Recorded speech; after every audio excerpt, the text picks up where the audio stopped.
Up first this evening, the culmination of traffic ticket day for Kingston and St ended with frustrated motorists leaving the National Arena after midnight and without their matters being resolved. As Jamaila Maitland explains, missed appointments by motorists, the number of outstanding tickets, as well as the lack of digitization of court records are some of the reasons for the delay. Judges assigned to traffic ticket day for Kingston and St Andrew walk aimlessly as they take short breaks from the makeshift courtrooms inside the National Arena Thursday night. Mental breaks from going through piles of outstanding traffic tickets and back stretches to ease the pain from sitting for hours presiding over delinquent motorists for traffic violations.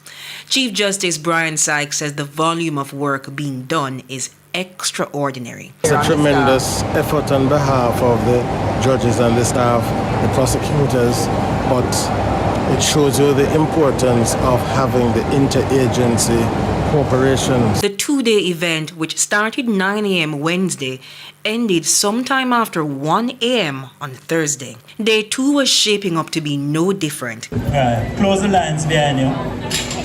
After leaving the arena, our news team learned that the process also went up until midnight. Notably, it was scheduled to end at 7 p.m. on both days. Our sources told us that a decision was made to stop the proceedings.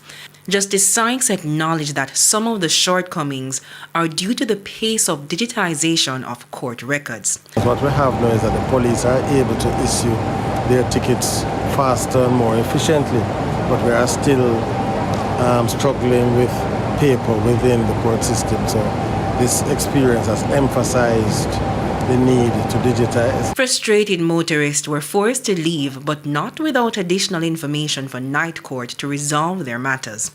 6,000 people registered for the event. 4,000 of them had warrants.